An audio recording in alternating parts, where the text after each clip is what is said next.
Muy bien.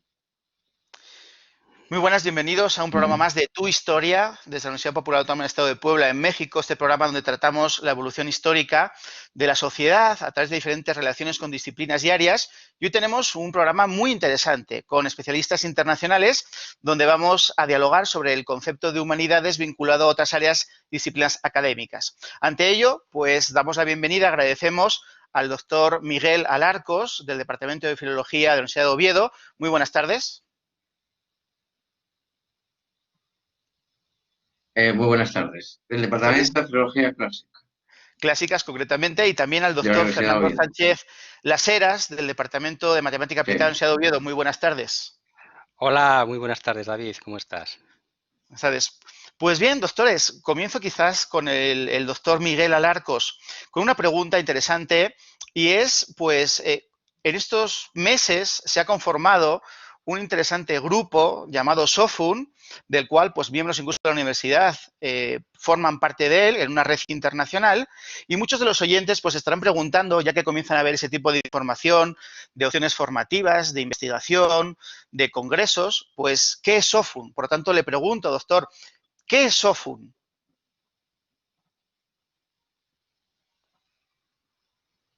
Bien, SOFUN es una sociedad de filólogos y humanistas en su versión española del acrónimo. eh, Realmente la hemos denominado Societas Philologorum Humanitatibus, es decir, Sociedad de Filólogos para las Humanidades o Sociedad Humanista de Filólogos. En fin, SOFUN parte de un núcleo original de filólogos que luego se ha ido abriendo a distintos profesionales de las humanidades, educadores de todo tipo de niveles, incluido maestros de primaria, y la idea es fomentar las humanidades y entre ellas especialmente las filologías y particularmente tres filologías, la clásica, la románica y la hispánica. Correcto, muchas gracias. Y una segunda pregunta, doctor. Bueno, pues nuestros oyentes, que son gente especializada o también gente que se está acercando a las humanidades, pues quizás se plantean lo siguiente. ¿Qué tiene que ver, qué vinculación hay entre el humanismo con la filología, con la historia, con las matemáticas y los retos que plantean estas relaciones en el siglo XXI como una propuesta que incluso, pues hoy en primicia, estamos anunciando de un curso que vamos a mencionar a su título, interesante, en esa búsqueda de relaciones en estos conceptos? ¿Qué nos podría decir en cuanto a dichas relaciones?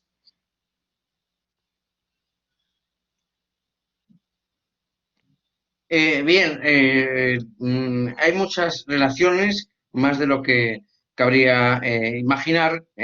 Dentro de las humanidades o del humanismo en general, la filología pues es esencial desde la antigüedad. Los romanos ya nos dejaron un legado filológico, gramatical, de crítica literaria, y eso luego los humanistas del Renacimiento lo desarrollaron eh, escolarmente o a nivel de universidad, y a través de sus distintos escritos, de los llamados Studia Humanitatis, eh, que eran precisamente cursos con una serie de materias centradas en las humanidades y que no se limitaba exclusivamente a la crítica literaria, la retórica o el estudio de la gramática.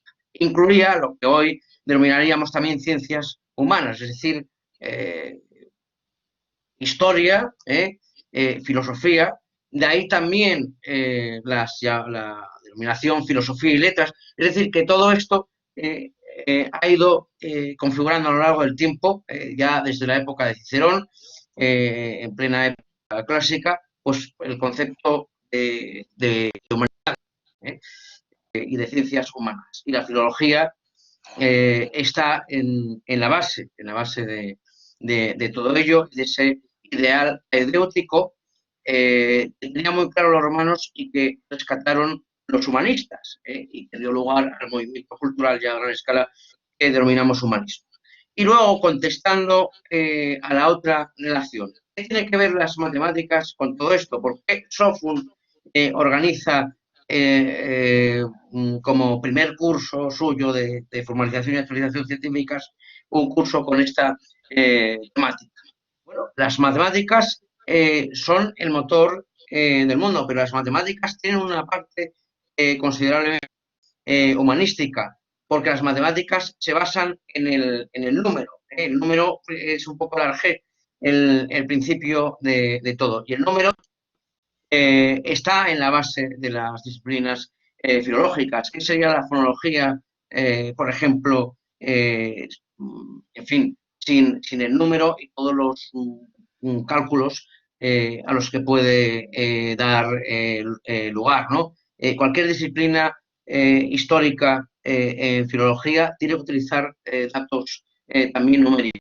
Las matemáticas están más arraigadas de lo que se piensa en la filología, en las humanidades. En gran parte han contribuido a darle empirismo a las ciencias humanas, que también son ciencias, y a forjar la metodología de muchas disciplinas humanísticas. Entonces, las matemáticas es algo tan almo, tan nutricio, como el resto de ciencias que consideramos humanas. Y termino esta exposición recordando que hay un matemático italiano, Paolo Cellini, que publicó hace poco un libro precisamente sobre el logos y el número, las relaciones entre el logos, el discurso, la razón de los griegos y el número. Eso lo tenía muy claro los griegos. Entonces, vivimos, por desgracia, en un mundo, sí, globalizado, pero que ha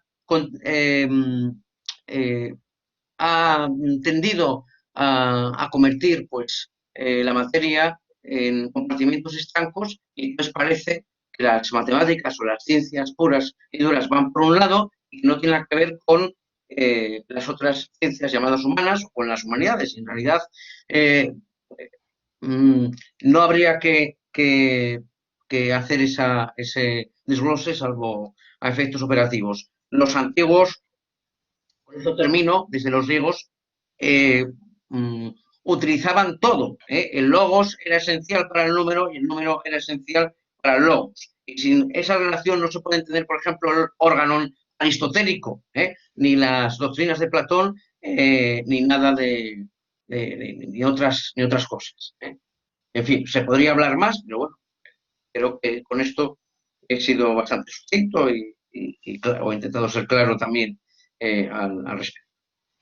Correcto, doctor. Pues efectivamente, en un humanismo del siglo XXI hay que retomar esos vasos comunicantes, como usted ha bien citado, donde incluso la universidad aquí en México hace unos meses ha lanzado pues el famoso ACTESAT, ¿no? Junto a la NASA. Bueno, pues en ese lanzamiento espacial pues también va el humanismo, va un pensamiento institucional, una evolución de temáticas, un diálogo entre disciplinas, y es un ejemplo más de este siglo XXI, como bien dice, retomando los tiempos clásicos y actualizados a los contenidos, buscando áreas de unión y no tanto esos compartimentos estancos separados, ¿no? Y ante ello, pues doctor, también una tercera pregunta interesante es, bueno, pues SOFUN, ante el planteamiento que justamente usted plantea y esta argumentación, pues en el propio lema o en el propio logotipo o lema institucional, manifiesta o refleja ese tipo de pensamiento. ¿Qué nos podría decir sobre ello? Sí, efectivamente. La temática que hemos escogido para el curso y que ha organizado el doctor Lasera y tal, no es algo que difiera en gran medida de nuestro pensamiento, de nuestros planteamientos, porque enlaza justamente con nuestro lema. Nuestro lema es en latín Scientiae Superex Literarum, es decir, la despensa dinámica de la ciencia, de toda ciencia, y del mismo modo de las letras. Ese lema está tomado del prefacio de Macrobio. Macrobio es un autor enciclopedista del siglo V después de Cristo, en plena eclosión del cristianismo, por un lado plantea una vuelta al paganismo, pero por otra parte recoge todo el saber romano, tanto de ciencias como de letras, con el fin didáctico, estrictamente educativo, de instruir a su hijo. Entonces, a través de una ficción determinada, como es el banquete de unos eruditos, celebrando las fiestas de las Saturnalias o de las Saturnales, fiesta típicamente romana, va planteando diversos y numerosísimos temas. Retórica, tradición clásica, podríamos decir, pero al mismo tiempo se plantean chascarrillos, cosas de etimologías o el proceso de digestión del ser humano, cuestiones anatómicas, cuestiones culinarias, y que hoy diríamos que es del ámbito nutricionista, o temas relacionados con la obstetricia, ¿no? Con el nacimiento o con el parto de las criaturas, ¿no? Se plantean numerosas cosas que son eco pues, de la gran importancia que tenía para los romanos la llamada literatura técnica, que era la que agrupaba pues, cuestiones, por ejemplo, de agricultura, de arquitectura, de ingeniería, de medicina, en fin, incluso de historia natural, al estilo Plinio, que incluiría, digamos, todas las ciencias puras que tenemos hoy en día, pero claro, en un estado más embrionario. De manera que ese ideal enciclopédico, donde no se separan las cosas y es todo un conjunto que se va animando, alimentando entre sí, esa es la idea un poco que germinó también en Sofun y que llevó a la creación de Sofun, y por eso nos pareció muy, punto de vista fundacional, nos pareció muy ilustrativo de nuestro pensamiento. Y esto comienza con este curso, como con otras actividades que pensamos hacer en torno a los orígenes de la cultura científica, o, por ejemplo, sobre el concepto de humanismo y hasta qué punto está separado o no del concepto de ciencia o el concepto de ciencia. Es decir, son debates que dan para mucho. Quiero terminar diciendo, para que se vea de una manera más concreta en qué consiste la actividad en Sofun, guiados por este ideal enciclopédico, por este ideal macrobita, por esta amalgama entre lo científicamente puro y duro, tal como se ve hoy en día, y entre las llamadas ciencias humanas. Bueno, pues a partir de ahí, Sofun se plantea actividades científico-académicas como este curso. También se plantea actividades divulgativas para divulgar las humanidades o la cultura científica, ¿por qué no? Actividades también didácticas, talleres o cosas dirigidas a los más jóvenes o propuestas de innovación docente o lo que sea. Y, por último, actividades culturales, donde la creación literaria pues, tiene mucha importancia. Y a todo esto también estamos trabajando en una revista que precisamente se llama Saturnalia, como la obra de Macrobio, autor del cual hemos adoptado el lema de toda la sociedad, todos. Pues muy bien, muchas gracias, doctor. Y incluso, pues eso, resaltar que estas colaboraciones donde forman parte de dichos grupos catedráticos de la Universidad Popular Autónoma del Estado de Puebla, también de la Universidad de Oviedo y otras universidades internacionales, pues ahora presentamos en primicia, en novedad, este curso sobre la historicidad de las matemáticas como reto del siglo o ante el siglo XXI. Y con ello, pues tenemos también el gran honor de compartir esta sesión, este diálogo con el doctor Fernando Las Heras, de ese Departamento de Matemáticas Aplicadas de la Universidad de Oviedo, y pues también reitero el agradecimiento de su comparecencia el día de hoy, y también pues alguna pregunta al respecto de dichos cuestionamientos académicos. La primera sería, doctor, ¿qué momentos podría usted destacar precisamente de la historia de las matemáticas? Bueno, es una pregunta complicada esta que me planteas. Realmente la historia de las matemáticas es tan larga como la historia de la humanidad, ¿no? A mí hay una clasificación que me parece que es bastante interesante por su sencillez, que es la de Kolmogorov, ¿no? Kolmogorov propone dividir las matemáticas en 4 periodos, ¿no? Un primer periodo que es el del nacimiento de las matemáticas, que abarcaría desde el comienzo de los tiempos hasta la época de la Grecia clásica, ¿no? Entonces, dentro de ese periodo, como probablemente hitos que a mí me parecen más relevantes, pues podríamos citar, por ejemplo, que el hombre aprende a contar y también que aprende a expresar su primitivo pensamiento matemático por escrito. Por ejemplo, las tablillas de barro de Mesopotamia. También en Egipto hay papiros con resultados matemáticos de gran interés, pero realmente es muy curioso porque aunque se habla mucho más de la matemática en Egipto que en Mesopotamia, sabemos mucho más de la mesopotámica gracias a la gran cantidad de tablillas de barro que se han conservado, mucho más que papiros egipcios, ¿no?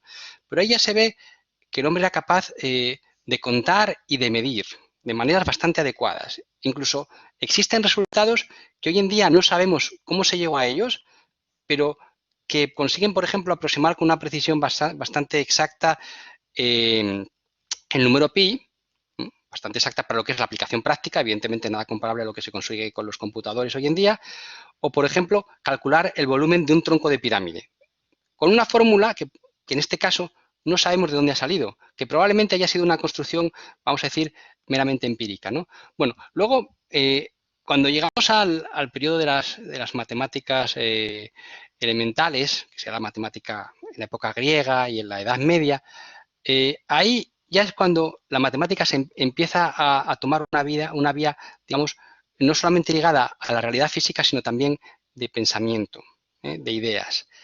Y un hecho ahí que para nosotros actualmente nos puede parecer, vamos a decir que anecdótico, pero que fue un descubrimiento traumático, además yo creo que la palabra adecuada es traumático para los griegos, para los pitagóricos, fue el darse cuenta que la raíz del número 2 era un número irracional, es decir, que tenía infinitos decimales y que no se repetían y que por tanto no se podía expresar de manera exacta como el número como una fracción, un cociente de la forma P partido por Q. Por ejemplo, la raíz de 2 nos la encontramos en la medida de un cuadrado que tenga de lado 1. Entonces, aplicando el teorema de Pitágoras, veríamos que eso es la raíz de 2, ¿no? Bueno, la matemática medieval, por ejemplo, en Europa estuvo, vamos a decir que congelada hasta el final de la Edad Media, la llegada al Renacimiento. A pesar de eso, en otras partes del mundo, como China, sigue habiendo desarrollos, en el mundo árabe también, que los árabes son herederos de la tradición matemática griega y a través de ellos vuelve a Occidente en la época del Renacimiento. Y el tercer periodo que Kolmogorov considera dentro de las matemáticas es el que él denomina el periodo de formación de las matemáticas de las magnitudes variables. Aquí nos encontramos con los desarrollos de Leibniz y Newton, que, bueno, sin querer ahora mismo evidentemente entrar ni en detalles ni en polémicas de quién fue primero, quién fue el creador del cálculo diferencial e integral, probablemente, este para mí es un hecho muy relevante, el cálculo diferencial e integral, por las implicaciones prácticas que tiene, probablemente el creador primero haya sido Newton, pero no nos engañemos, la notación que hoy usamos es la debida a Leibniz. Todo el que sabe hacer hoy en día integrales usa una notación que Leibniz entendería, mientras que la notación de Newton, ni Newton entendería la nuestra probablemente, ni nosotros entenderíamos bien la de Newton, ¿no? Bueno, mientras que cualquier bachiller es capaz de hacer una integral. ¿Por qué es tan importante el cálculo diferencial integral? Porque a partir de él se desarrolla la física, lo que es, por ejemplo, la mecánica clásica. Se consiguen determinar las órbitas de los planetas y conseguimos una comprensión del mundo que nos rodea muy superior a la que había hasta ese momento. Digamos que empiezan a progresar las ciencias, todas las ciencias, con esa progresión que hay a partir de la época renacentista. A principios del siglo XIX entramos en la última etapa de esta etapa, de estas etapas de cuatro que se dividen las matemáticas, que es lo que se llama el periodo de la matemática moderna. La matemática moderna resulta muy interesante, pero hay una parte de las matemáticas, de esa matemática moderna, que es desconocida para el gran público. Incluso ahí mismamente yo soy desconocedor de gran parte de la matemática moderna. Y es algo que ocurre. Se llega a una gran especialización. En gran parte, en estas matemáticas se pierde la conexión con lo que es el mundo real, con la naturaleza. Se desarrollan geometrías para universos que, digamos, que no existen. Ojo, que eso no quiere decir que no sean útiles. No quiere decir que no sean útiles, porque permiten avances. Por ejemplo, en este contexto hay matemáticos como Poincaré, que Poincaré es de la deformación ingeniero de minas, aunque es conocido por sus desarrollos en las matemáticas, que se empieza a preocupar porque ve que la matemática se está separando del mundo real, ¿no? Por ejemplo, a mí, dentro de los hitos que yo citaría de la matemática moderna, los tres que voy a citar son dentro del siglo XX. Hay uno, el primero de ellos, que es el teorema de Gödel. Bueno, Gödel tiene varios teoremas y el primer teorema de incompletitud de Gödel dice lo siguiente, dice, cualquier teoría aritmética recursiva que sea consistente es incompleta. Bueno, eso dicho así puede que no nos quede claro, pero lo que quiere decir este primer teorema de incompletitud es que bajo ciertas condiciones ninguna teoría matemática formal capaz de describir, por ejemplo, los números naturales y la aritmética de una forma completa es a la vez consistente. Es decir, que dentro de un sistema de proposiciones, que es lo...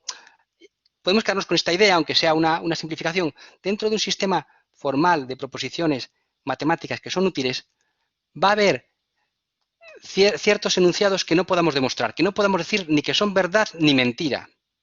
Y eso en su momento, digamos que fue un gran choque, ¿no?, para las matemáticas. Luego, otro hito que considero de importancia, aunque desde el punto de vista de la teoría matemática que implica parece sencillo, es el desarrollo en la década de 1940 por parte de McCulloch y Pitts de unos modelos matemáticos que permitían simular lo que era una neurona artificial.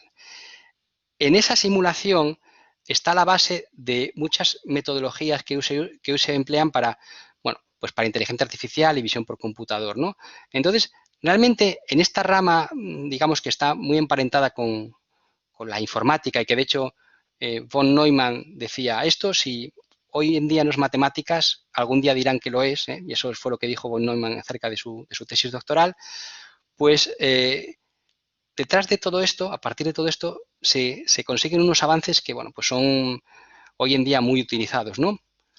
Y ya por último, un avance muy importante para mí en el siglo XX por toda la paramenta matemática que supuso fue la demostración del teorema de Fermat, ¿no? El teorema de Fermat es un teorema que es fascinante por su sencillez, porque realmente cualquier persona con unos conocimientos de matemáticas elementales que se tienen ya con 11, 12 años puede entender el enunciado del teorema de Fermat. Y Fermat lo enunció en el siglo XVII, pero hasta 1995 no se consiguió la demostración.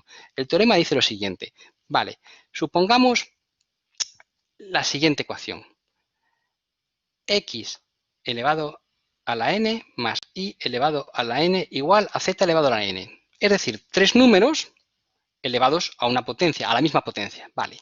Y si a esta potencia a la que le elevamos mayor o igual que 3, bien, pues no van a existir números positivos x, y z tales que se cumpla esa igualdad, que cualquier x, un x determinado elevado a n, vamos a suponer al cubo, x al cubo más y al cubo igual a z al cubo.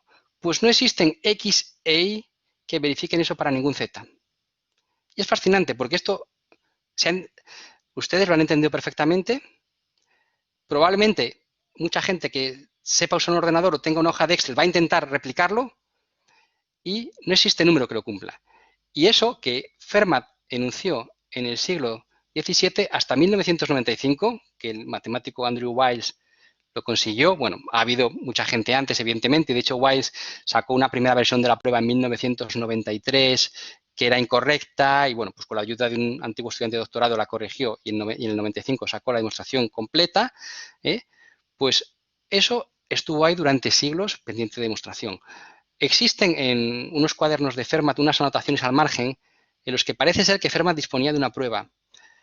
La mayoría de los historiadores de la ciencia estarán de acuerdo conmigo en que lo más probable es que la prueba que Fermat creía tener no era correcta, porque el aparamento matemático necesario para llegar a esa demostración es muy superior al que había en ese momento. Pero de hecho esto es un problema fascinante por varios motivos.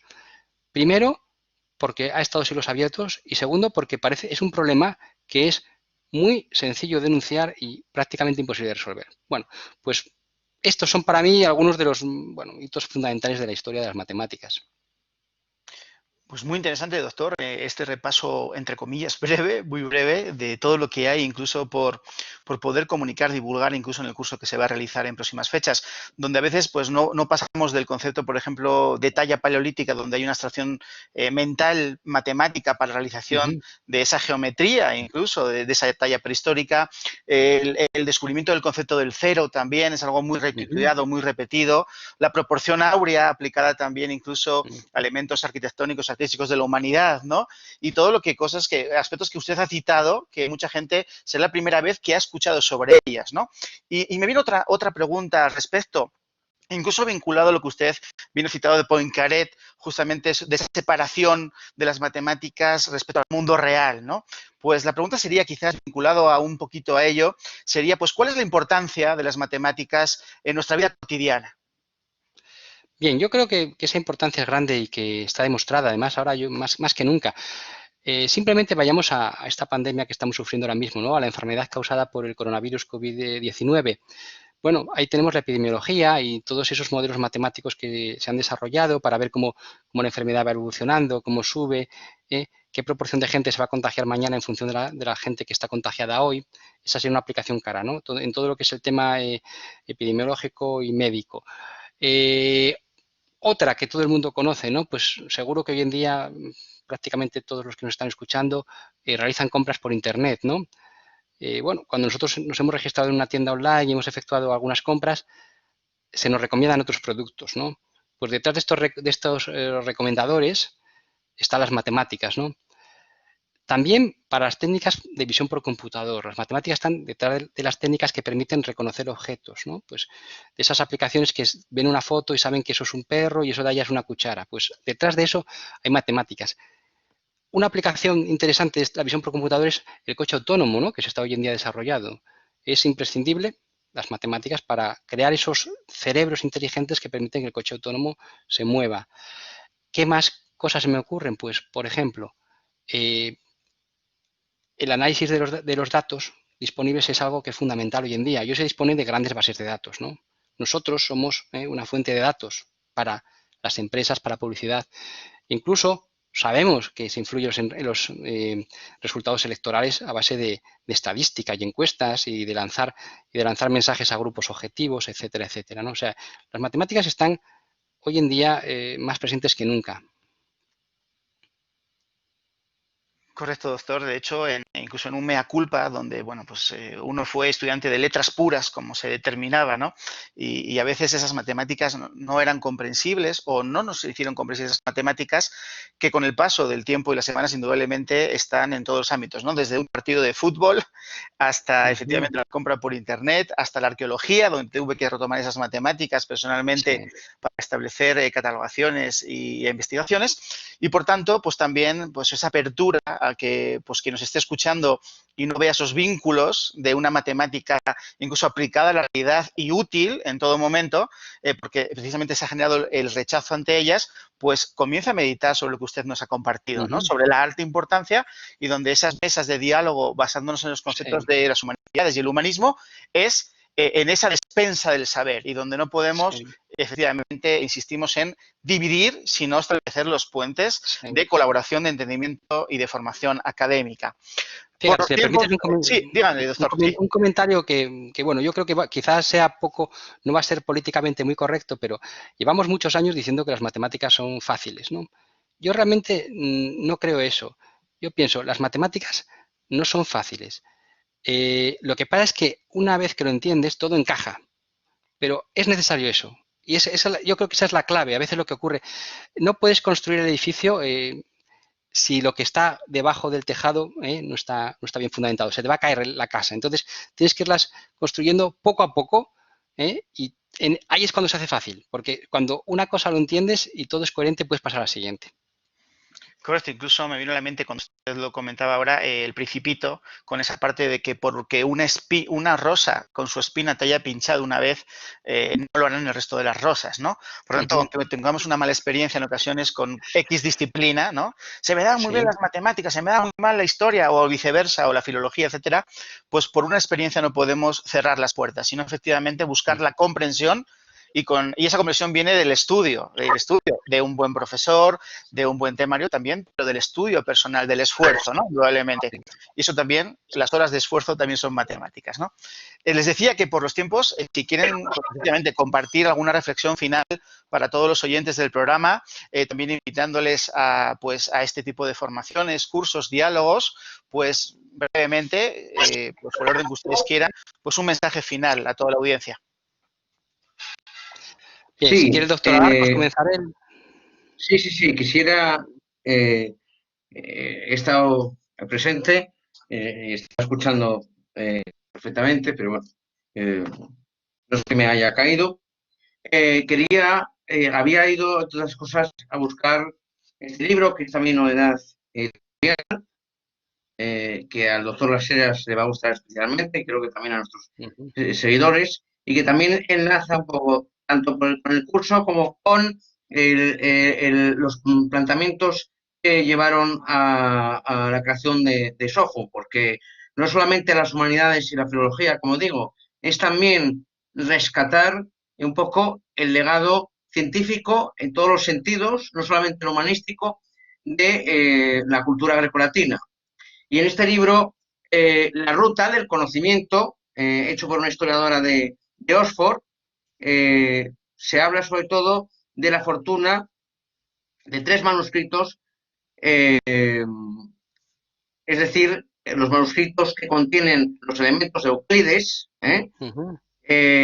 los manuscritos que contienen o la transmisión textual del Almagesto de Claudio Ptolomeo, y los manuscritos que contienen todo el saber conservado de Galeno, uno de los médicos, de los grandes médicos de la antigüedad. Bien, estos 3 científicos de la antigüedad luego han determinado de manera muy clara la evolución de la ciencia empírica, experimental, como se quiera llamar, más tarde. Y el libro, este en cuestión, no trata solo de la fortuna de estos manuscritos, sino de cómo estas ideas científicas se originaron en su contexto, circularon a lo largo de la Edad Media y llegaron luego a manos humanistas del Renacimiento, hasta el punto de que Rafael, el gran pintor del que se conmemora este año su muerte, en 1520, llegó a pintar la escuela de Atenas. Y allí representó a Platón, a Aristóteles, pero también a Pitágoras, a Galeno, a Euclides y a Claudio Ptolomeo, con una corona porque lo confundían con la dinastía helenística de los Ptolomeos, pensaban que estaba relacionado con esos monarcas, pero no tiene nada que ver. Y también, si ustedes se fijan o van a ese famoso cuadro de Rafael, verán que entre todas las figuras que están en ese conjunto, llama la atención muchísimo una, porque es alguien que está con turbante, un musulmán, nada menos que un médico del Al-Ándalus español. No recuerdo ahora mismo si era Avicena o Averroes, creo que Avicena, pues es el médico. Es el galeno de Andalusí, el galeno musulmán. Entonces, esta autora, una de sus investigaciones en su tesis doctoral, se preguntaba, bueno, ¿qué hacía esa figura ahí y qué habían pasado con las ideas de este señor y habían llegado hasta el Renacimiento durante 1000 años?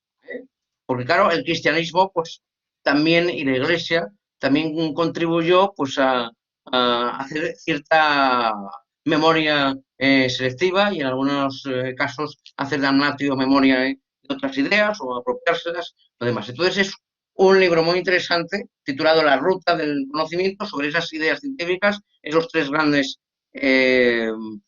autores científicos de antigüedad, que a Sofun le va a interesar en el futuro también pues hacer cosas sobre ellos, y esa historia se sigue a través de las redes intelectuales, de los centros de enseñanza, de las bibliotecas que hubo en el mundo antiguo, tardío y en la Edad Media. Se empieza el viaje con Alejandría y se termina con Constantinopla, y se pasa incluso por Bagdad y por otras ciudades. Entonces, es un libro que para lo que hablamos también de alguna manera complementa, y puede ser interesante. Incluso pues, el doctor Las Heras, si le parece igual, lo podría hasta recomendar en la biografía del ancilar, es decir, de refuerzo o colateral, de auxiliar, ¿no? del curso, ¿no?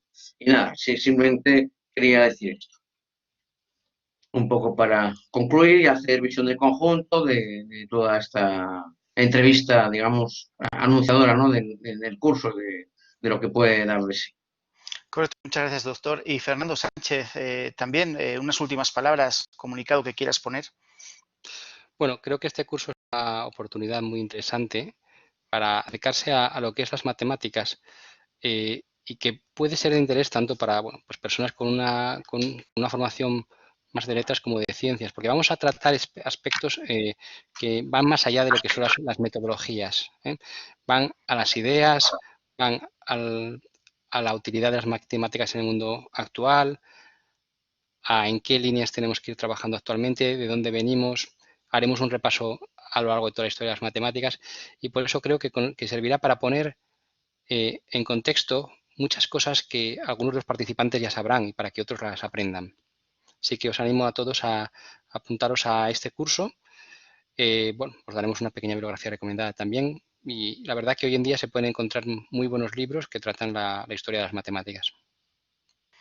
Muchas gracias. Pues en tu historia, en este especial internacional, e incluso en situación de pandemia, con dos grandes especialistas internacionales, pues nos quedamos con esa imagen en la mente que ha citado el doctor Alarcos de la Escuela Atenas de Rafael, pintada entre 1510 y 1512, donde efectivamente podemos sondear ahí la matemática, las proporciones, el pensamiento, las diferentes disciplinas de ese ámbito del saber, del humanismo y el Renacimiento, en esa conformación intelectual de los siglos XIV al XVI, con el redescubrimiento del hombre como eje, el mundo clásico y también el nacimiento del mismo con un matiz cristiano. Por tanto, les agradecemos esta reflexión muy interesante, las participaciones realmente en el diálogo. Y bueno, pues agradecerles para la despedida oficial. El doctor Alarcos, muchas gracias por su comparecencia el día de hoy.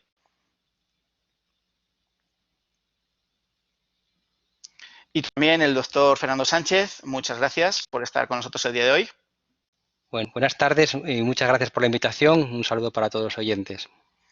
Pues un saludo desde México y desde España, hermanados a través del Atlántico. Y nos vemos en el siguiente programa de Tu Historia. Muchas gracias, saludos.